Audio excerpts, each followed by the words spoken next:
Olá, povo de Deus, a paz do Senhor.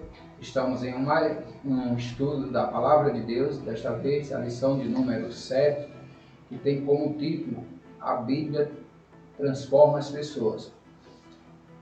Pensamos nesse tema como algo muito completo, algo de Deus, porque sabemos que a Bíblia ela é um livro diferente de todos os livros escritos por todos os autores já existentes na face da terra ou aqueles que ainda irão escrever, porque sabemos que a Bíblia é a palavra de Deus, é um livro escrito por autores que foram usados por Deus e Deus é o autor da Bíblia. Então a Bíblia ela transforma.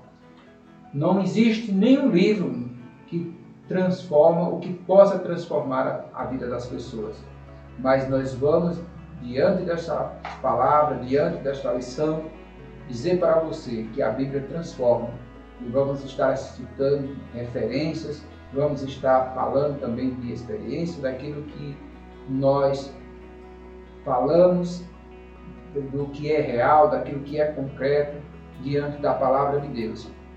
Nós temos o texto áudio, porque a palavra de Deus é viva e eficaz, e mais penetrante do que qualquer espada de dois gumes, e penetra até a divisão da alma e do espírito, e das juntas e medulas, e é apta para discernir os pensamentos e intenções do coração.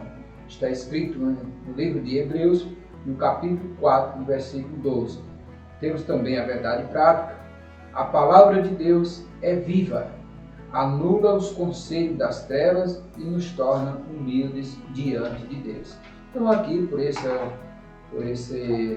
versículos, por essa palavra, nós já temos alguns ensinos ou base de que a Bíblia ela transforma as pessoas, por ela ser viva, pelo fato de ela ser a palavra de Deus. Nós temos também a leitura bíblica. No caso, faremos a leitura. Está no livro de Hebreus, no capítulo 4, nos versículos de 11 a 13, e em 2 Coríntios, no capítulo 10, versículos de 4 a 6. Procuraremos, pois, entrar naquele repouso, para que ninguém caia no mesmo exemplo de desobediência. Porque a palavra de Deus é viva e eficaz, e mais penetrante do que qualquer espada alguma de dois gumes, e penetra até a divisão da alma e do espírito, e das juntas e medula, e é apta para discernir os pensamentos e intenções do coração. E não há criatura alguma encoberta diante dele. Antes, todas as coisas estão nuas e patentes aos olhos daquele com quem temos de tratar. Porque as armas da nossa milícia não são carnais, mas sim poderosas em Deus para destruição das fortalezas, destruindo os conselhos e toda a altivez que se levanta contra o conhecimento de Deus, e levando cativo todo o entendimento à obediência de Cristo, e estando prontos para vingar toda a desobediência, quando for cumprida a vossa obediência. Nós temos a palavra de Deus como um guia, o qual nós podemos encontrar aquilo que nós precisamos para a nossa vida diária, para a nossa vida secular. Sabemos que Deus ele é vivo e que Deus ele cobra aquilo que está na sua palavra. Nenhum ser humano pode desprezar.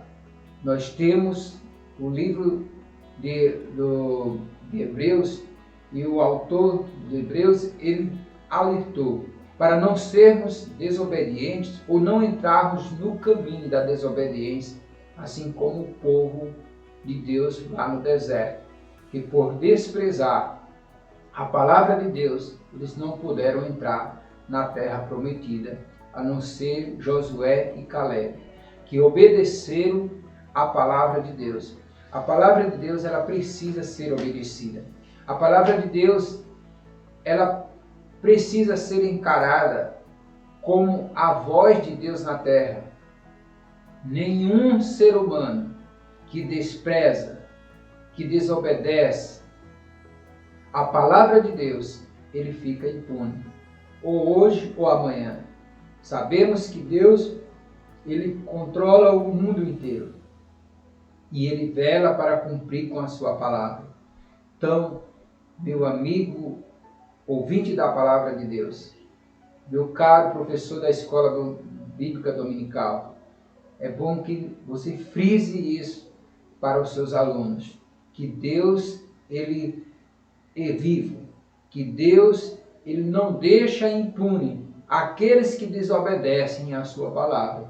Porque muitas pessoas, elas têm a palavra de Deus como algo distante, como que se pudesse zombar, como que se pudesse fazer as coisas e nunca que fosse cobrado. Mas nós vemos que Deus, a palavra dele, ele vela para cumprir a sua palavra. Temos aqui no tópico primeiro, a Bíblia é a palavra viva de Deus. Nesse tópico nós podemos ver alguns subtópicos. O primeiro, como a palavra de Deus é viva e eficaz. Nós temos o segundo subtópico, a palavra de Deus é espada penetrante. E o subtópico 3, a palavra de Deus é apta para discernir. Podemos falar a respeito da palavra de Deus, que ela é viva. Os israelitas não entraram em Canaã por negligenciar a palavra de Deus. Hebreus capítulo 4, versículo 6. O autor aos Hebreus faz um alerta para os cristãos não cometerem o mesmo erro. Nesse propósito, ele lembra que a palavra de Deus é viva, pois o Deus da palavra é um Deus vivo. Portanto, ela deve ser obedecida a fim de evitar o juízo e morte. É aquilo que nós temos de pregar para a humanidade. Mesmo que a pessoa ela não acredite, mesmo que a pessoa ela não aceite, mesmo que a pessoa ela despreze, mas temos que alertar as pessoas que Deus ele é vivo. Nada passa desapercebido aos olhos do Deus Todo-Poderoso. Nós lemos que todas as coisas elas estão nuas perante Deus. Perante os olhos de Deus não existe nada encoberto. É necessário acreditar, é necessário confiar, é necessário obedecer, é necessário crer no Deus Todo-Poderoso, o Deus vivo, o Deus dos céus. Nós vemos nessa palavra que a palavra de Deus vive e permanece viva, porque o Altíssimo vive desde a eternidade. Em 1 Pedro, capítulo 1, versículo 23, nós podemos ver isso. Por essas razões, a palavra é igualmente eficaz, isto é, opera a vontade de Deus, jamais volta vazia e sempre realiza o seu propósito. Isaías capítulo 55, versículo 11. A palavra de Deus ela não volta vazia. É por isso que quando estamos na igreja, nós devemos ter a preocupação e é essencial que se haja no culto o momento da palavra. Porque é esse momento onde nós podemos ouvir a voz de Deus. É necessário que a palavra de Deus ela seja transmitida. É necessário que haja o lugar de Deus falar. Que se dê lugar a Deus falar, melhor dizendo. Porque quantas pessoas que estão ali no ambiente e que estão precisando ouvir uma palavra. Quantas pessoas que vão para a igreja já saem de casa dizendo: eu quero, Senhor, fale comigo. Eu preciso que o Senhor fale comigo. Outros, até no pensamento, não existe nada encoberto perante os olhos de Deus. A palavra de Deus que sai no culto, que sai num ambiente onde há pessoas que estão ouvindo a sua palavra, ela não volta vazia. Assim diz a palavra do Senhor. Ela tem uma direção certa.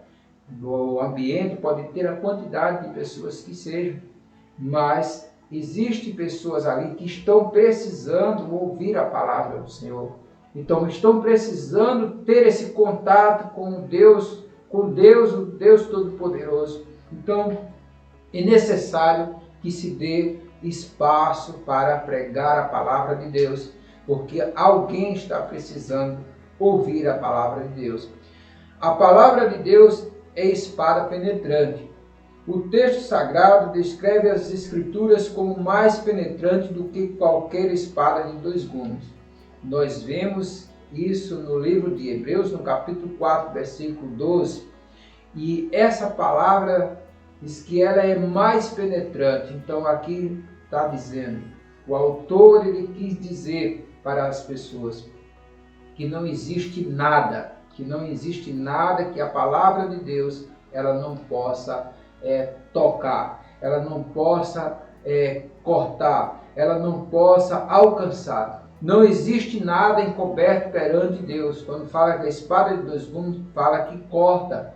Então ela corta dos dois lados. É necessário quantas pessoas que vão pregar a palavra de Deus e que antes que essa palavra ela saia para alguém que está no ambiente, essa palavra ela já fala diretamente com aquele que está transmitindo a palavra de Deus.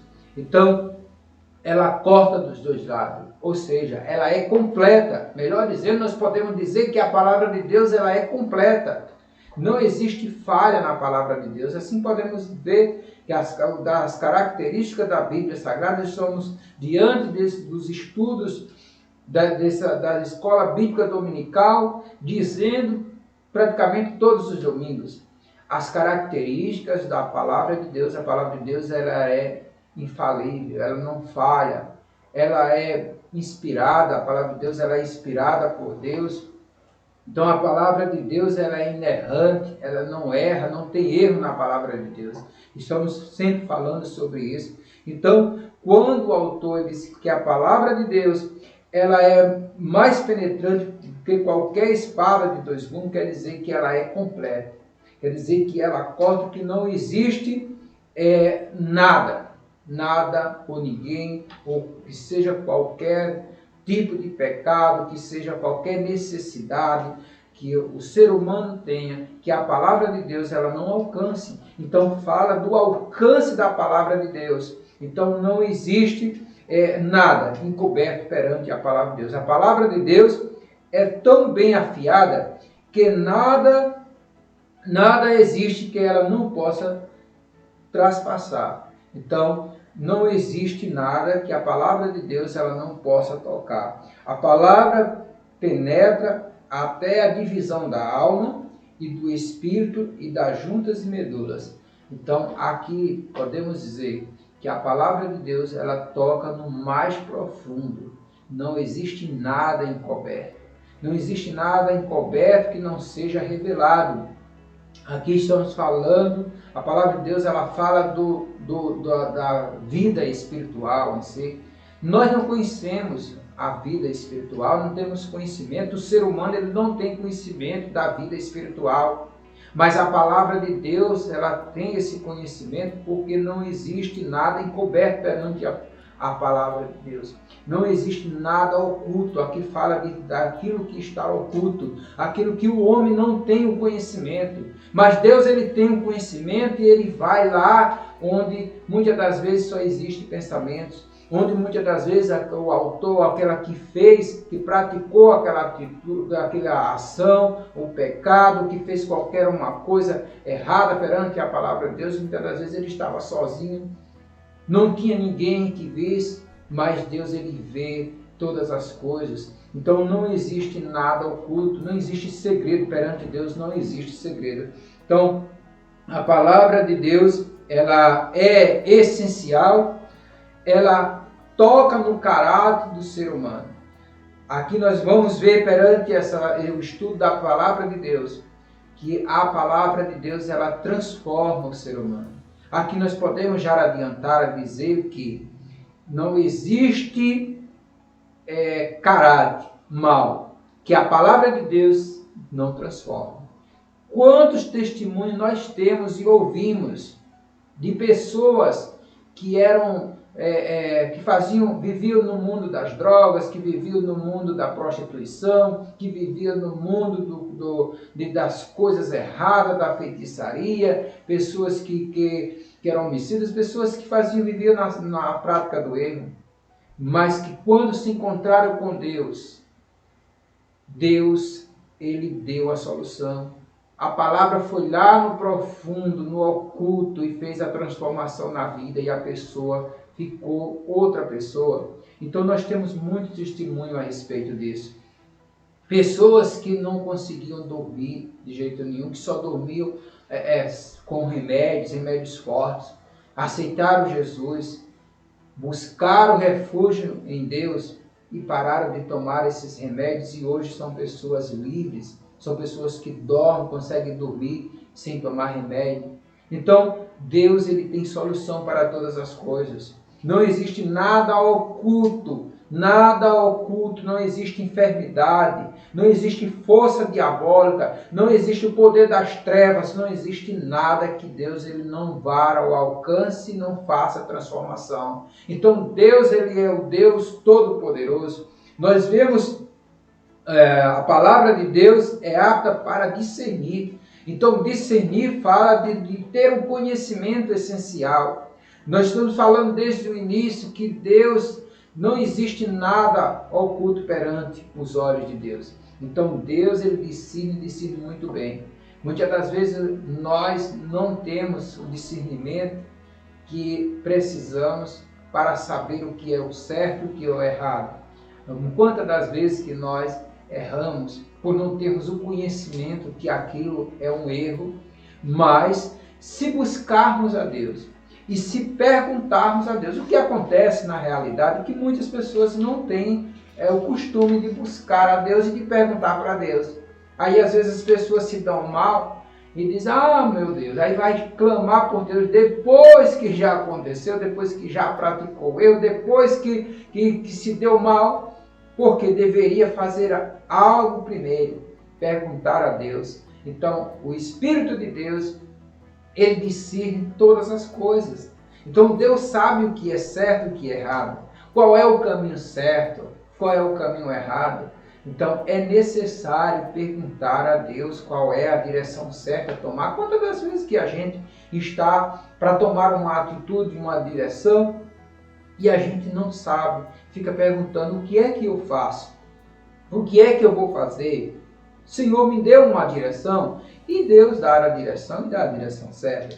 Então, a palavra de Deus, ela é apta para discernir. Então, não existe nada oculto perante os olhos de Deus. Então, o autor aos Hebreus, ele disse que todas as coisas elas estão nuas perante os olhos do Deus Todo-Poderoso. Então, nós podemos ver aqui no tópico 2, no tópico 2 nós temos a Bíblia anula os conselhos do mundo. Aqui nós podemos ver no subtópico primeiro as armas da nossa milícia. O Paulo ele frisou muito bem que nós não precisamos militar com as armas carnais, ou seja, com a força do braço. Com a força do braço não consegue vitória. Com a força do braço não se luta para ganhar. Por quê? Porque nós somos espelhos. Nós precisamos dizer para esse mundo que nós somos diferentes, que nós somos pessoas centradas, equilibradas, que nós somos mansos, assim como a palavra de Deus manda que nós sejamos mansos. Como é que a palavra de Deus manda que a gente seja manso e que a gente vai querer viver brigando por aí, sei lá, querer dizer que ri é mais do que A do que B. Então, com a força do braço, com as armas carnais, quando a gente fala de milícia, fala de ser militante, fala de luta, fala desse momento de guerra, de guerrear, mas Paulo, ele vai dizer, nós podemos ver aqui no livro de Efésios, no capítulo 6, no versículo de 13 a 18. O conselho bíblico é tomar toda a armadura de Deus. Quais são as armaduras de Deus? Ou Paulo, quando ele diz isso, porque ele tinha conhecimento do que ele estava dizendo. Ou seja, ele está dizendo, eu sei como lutar. E eu quero passar essas mesmas armas, essa minha experiência, eu quero passar para vocês. Para os Efésios, vocês precisam lutar com essas armas. E essas armas, elas são essenciais. E essas armas, elas são certeiras. Então, Paulo diz, nós podemos ver aqui, as armas que Paulo lutava. Quais eram as armas que Paulo lutava? A verdade é uma arma essencial. É você viver fazendo as coisas certas, é você viver fazendo as coisas com justiça, não vivendo com injustiça, não mentindo, não enganando, não falsificando. Então, a verdade, ela é uma arma. Aquele que fala a verdade, aquele que vive a verdade, aquele que faz as coisas certas, ele já tem uma arma e é aprovado por Deus. A justiça, fala aqui da justiça, o evangelho, a fé, a salvação, a espada do Espírito, que é a palavra de Deus, e a oração perseverante. Então, aqui são armas essenciais que eu, que você, que todos nós precisamos lutar com essas armas. Então, as armas do crente são essas. As armaduras de Deus, elas são essas, são as armas espirituais. Nós precisamos lutar com essas armas espirituais. A destruição das fortalezas. A Bíblia afirma que o mundo jaz no maligno. O líder das forças do mal é o diabo. 1 Pedro capítulo 5, versículo 8. Por meio do espírito do erro, ele trabalha contra o reino de Deus. Para tanto se opõe aos valores cristãos. Olha o quanto que o diabo ele é sagaz. Olha o que ele faz na vida das pessoas para enganar as pessoas, para tirar as pessoas da presença de Deus. E muitas pessoas ainda ficam brincando. O diabo não existe. Fulano é culpado, ele vive só, ele faz as coisas porque ele quis. E muitas das vezes não sabe que é uma ação diabólica, que é um espírito, o espírito das trevas, que muitas das vezes engana as pessoas para fazer as coisas erradas.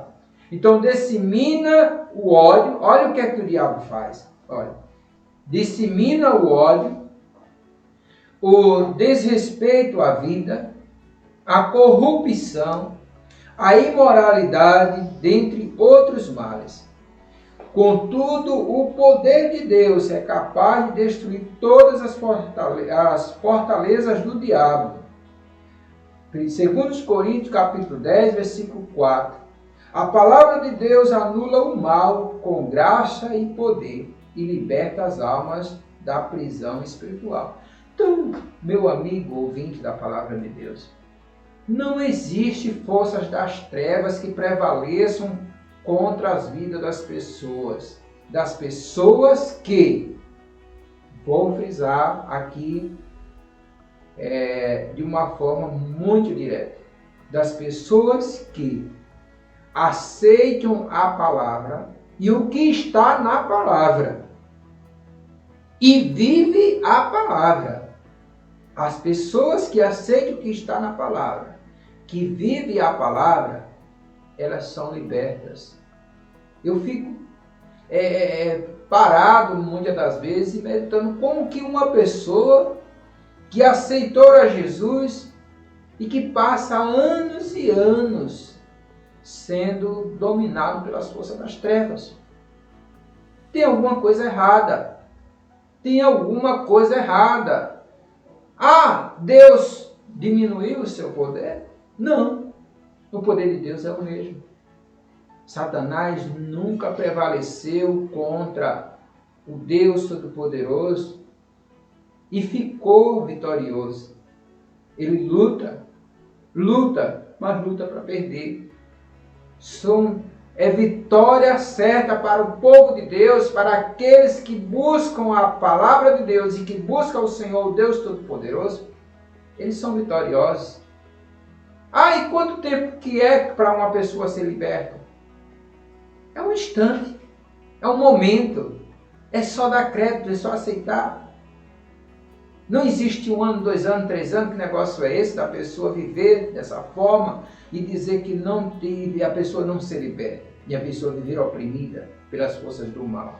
Então, a palavra de Deus, ela destrói, olha que palavra, destrói as fortalezas. O que são fortalezas? As fortalezas diabólicas. O mal, ele é destruído pela palavra de Deus. É só ler a palavra, é só obedecer a palavra, é buscar a palavra de Deus, é entender a palavra de Deus, é interpretar a palavra de Deus e também tomar posse. É necessário também ter fé, porque se não tiver fé, a própria palavra diz, sem fé é impossível agradar a Deus. Se não tiver fé, não tem como agradar.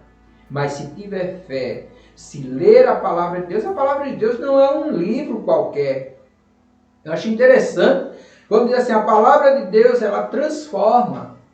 Nós temos muitos livros. Quantos livros que existem nesse mundo?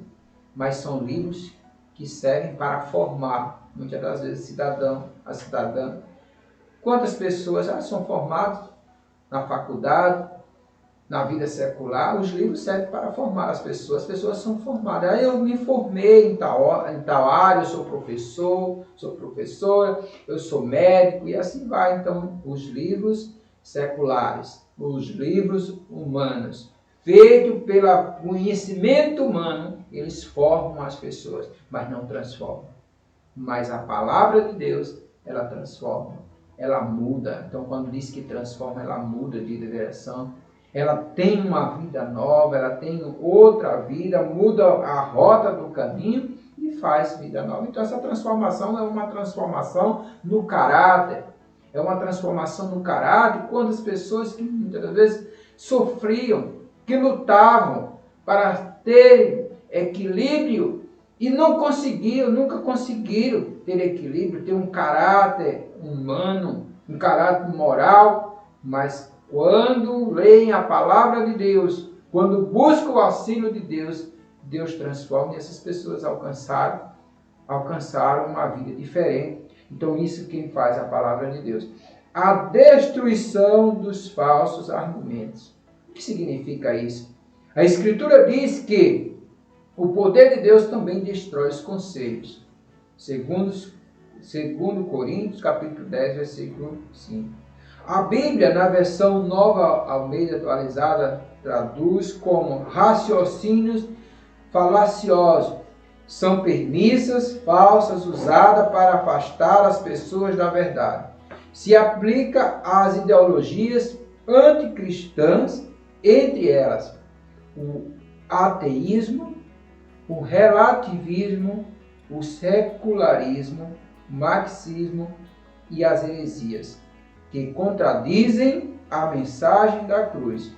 O método cristão para anular esse sofismo é a persuasão por meio da verdade da palavra de Deus. Então aqui fala, quando nós falamos desse ateísmo, relativismo, secularismo, marxismo, são teorias de homem. Se a gente for ver aqui, por exemplo, o relativismo, a teoria de Albert Einstein, que foi um físico que muito falou sobre o universo. Então nós temos aqui, então, secularismo, né? Temos aqui conhecimentos, temos estudo de pessoas, o marxismo de Marx, Karl Marx, então assim vai. E essa aqui está falando das falsas filosofias, dos falsos pensamentos, dos falsos ensinos muitas das vezes, porque quando nós estudar não é ruim. Conhecer não é ruim. O que é ruim é quando o conhecimento humano ele vai de encontro à palavra de Deus no sentido de oposição. E isso aí é que é ruim. E isso aí, muitas das vezes, leva muitas das pessoas a desacreditarem na palavra de Deus. Por exemplo, quando fala de dizer que o mundo se transformou de uma hora para outra, de algo que aconteceu, de algo que é de uma explosão cósmica, aí despreza a palavra de Deus, a história da criação que está lá no livro de Gênesis. Então isso é errado, isso não é bom para as pessoas. Então a palavra de Deus, ela destrói os falsos argumentos. E quem que consegue isso? Aqueles que leem a palavra de Deus. Para desfazer os falsos argumentos, se livrar das coisas erradas, dos falsos ensinos, das filosofias, de tudo aquilo que vem de encontro à palavra de Deus e que despreza a palavra de Deus, as heresias, tudo aquilo que vem de encontro à palavra de Deus como oposição, só existe uma saída para o ser humano se livrar dessas coisas. Através da leitura da palavra de Deus, só através do ensino da palavra de Deus que a pessoa se livra. E senão, daqui a pouco a pessoa vai dizer, não existe mais Deus. Se ligar nesses ensinos, muitas das vezes, a pessoa vai dizer, não existe Deus. Deus não existe. Então, é necessário crer na Bíblia Sagrada, na palavra de Deus. A destruição de toda altivez.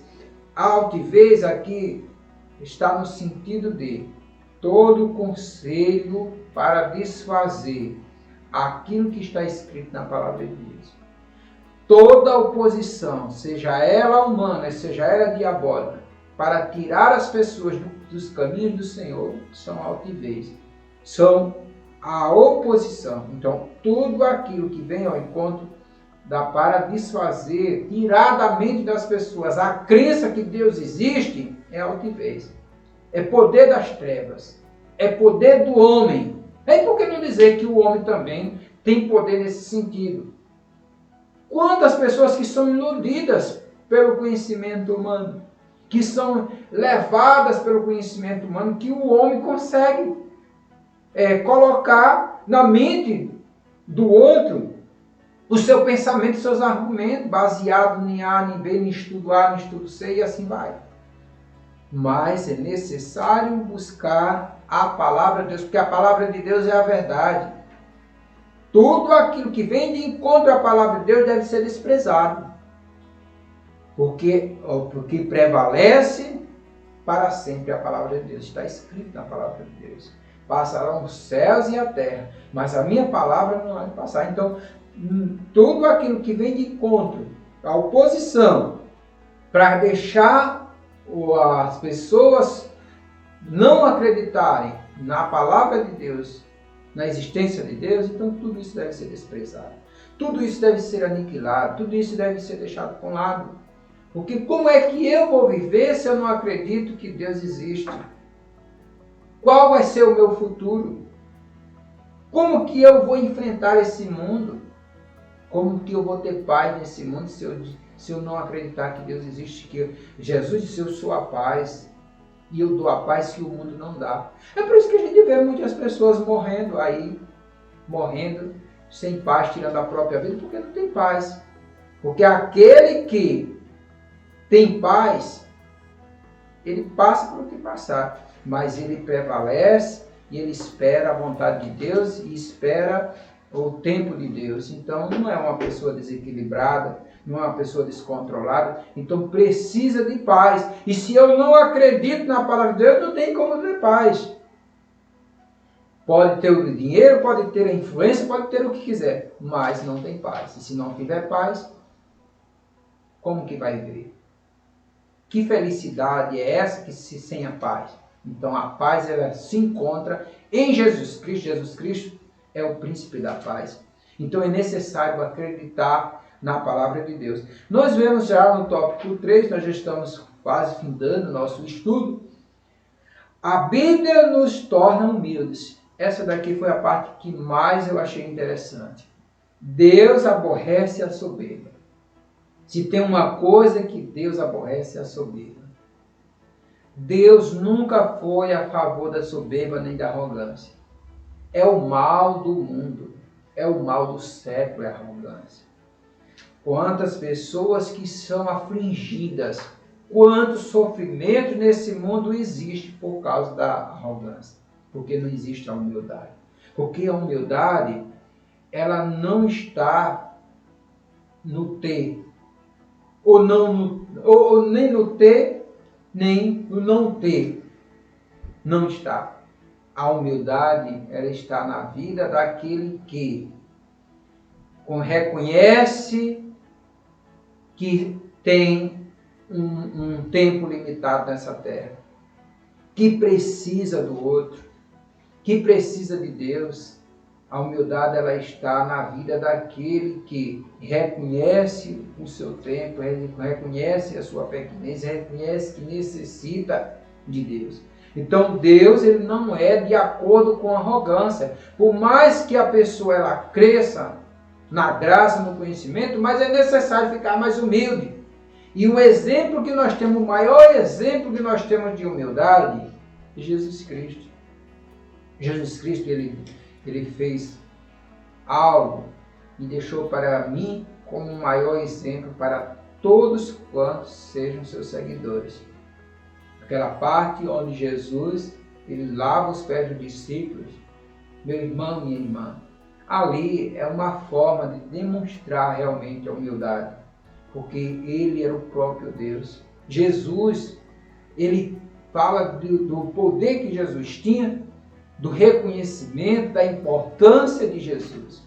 Mas ele mostrou para todos aqueles que estavam, para todos os seus discípulos, não que ele fosse menor do que os seus discípulos, mas ele fez o que? Ele próprio disse para Pedro, eu estou dando o exemplo.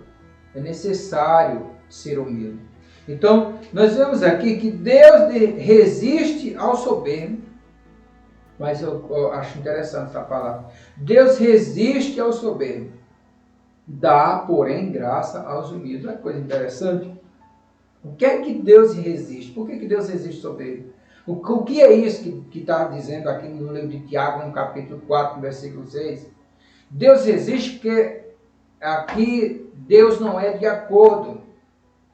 Resistir, Deus resiste, aqui fala de julgamento. Aqui fala da ação de Deus. Fala de que ninguém fica impune perante Deus quando existe a soberba. Então é necessário ser humilde. Isso indica que Deus abomina os arrogantes, que confiam na sabedoria mundana e rejeitam os preceitos divinos. Por isso, Tiago exorta: sujeitai-vos, pois, a Deus, e ainda humilhai-vos perante o Senhor. As expressões sujeitar-se e humilhar-se querem dizer obedecer ao Todo-Poderoso. Quando nos achegamos a Deus, Ele se chega a nós. Ele nos liberta da sabedoria terrena animal. Olha o que significa a sabedoria do homem que muitas das vezes acredita em si próprio, nos seus próprios conhecimentos. A sabedoria terrena, ela é animal e diabólica. Tiago capítulo 3, versículo 15. E nos agracia com a verdadeira sabedoria que vem do alto. Então, a sabedoria de Deus, ela é a verdadeira. Então é necessário ser humilde, porque o arrogante, ele despreza a Deus. Ele se acha o dono do saber. Alguém diz assim, eu já vi a frase de alguém dizer assim: não mereça de Deus. Não mereça de Deus. Mas faça a sua parte, mas não mereça de Deus. Irmãos, Como é que eu vou dizer que eu não, quando a gente dizer não mereça de Deus, é como se eu não dependesse de Deus. É dizer que a pessoa é tão capaz nos seus estudos, na busca do seu conhecimento, no seu eu, que não precisa de Deus. Quando eu digo que eu preciso de Deus, eu reconheço que eu não sou nada se Deus não for comigo. Então isso está a humildade. Então, por mais que alguém consiga ter as coisas, por mais que alguém seja tão importante, tenha tantos conhecimentos, mas é necessário acreditar que Deus existe. Então, Cristo é nosso exemplo de humildade. Isso aqui eu já falei, é o maior exemplo de humildade em Jesus Cristo. Jesus, ele mostrou o exemplo, maior exemplo, quando ele deixou a sua glória. O próprio Deus deixou a sua glória para vir para a terra. Para quê? Para dar vida ao mais vil pecador. Para dar vida a mim, para dar vida a você. Então Jesus, ele demonstrou que veio para servir. Então Jesus disse, eu vim para servir, não vim para ser servido. Então por que Jesus, sendo o próprio Deus, diz essas palavras? Eu não vim para ser servido. Porque é necessário servir. É necessário que eu tenha esse reconhecimento que eu sou um servo de Deus. É necessário reconhecer que Deus, ele é capaz de todas as coisas, que Deus, ele é maior. O soberbo, ele não reconhece que Deus é maior. Então é necessário reconhecer que Deus é maior. Então Deus, ele é maior, Deus, ele é o Deus Todo-Poderoso. Nós vemos aqui que a humildade é uma virtude cristã. Cristo ensinou que para entrar no reino dos céus, a pessoa tem de se portar com humildade. Mateus 18, 4. Assim, somente a genuína conversão é capaz de modificar a nossa forma pecaminosa de viver. Nossa direção. Paulo faz um apelo para que os salvos andem como é digno da vocação com que foste chamados. E enfatiza a necessidade de praticar ou da prática da humildade. Então, se não existir humildade, não tem salvação. Para ser salvo, para herdar o reino dos céus, é necessário que seja humilde. Então, diz a palavra do Senhor aqui, no livro de Mateus, no capítulo 18, versículo 4, que é necessário ser humilde para entrar no reino dos céus. Então, é necessário se portar como uma criança. Jesus disse, aquele que não se comportar como uma criança, ele não herda o reino dos céus. Então, porque criança não é arrogante. Então, criança é humilde. Então, é um exemplo para mim, um exemplo para você. Graças a Deus por mais esse estudo da palavra de Deus. Eu tenho a honra e a alegria de servir ao Senhor. Sou presbítero, meu nome é Israel. Como nós já estamos com alguns estudos, vocês já vêm acompanhando os estudos da palavra de Deus. E sirvo ao Senhor na Igreja Assembleia de Deus em Nossa Senhora da Glória e tenho o maior prazer. Que Deus te abençoe, que você possa reconhecer todos os dias que Deus existe. E não brinque com a palavra de Deus, porque a palavra de Deus ela é viva. E Deus ele cobra, e Deus ele acompanha a nossa vida, todos os momentos, todos os nossos passos. Então Deus ele é verdadeiro e que Deus te abençoe e que você vá para a escola dominical, vá estudar a revista. Essa é a revista que nós estamos estudando, que tem como título A Supremacia das Escrituras. Estude a Bíblia e seja abençoado. Amém.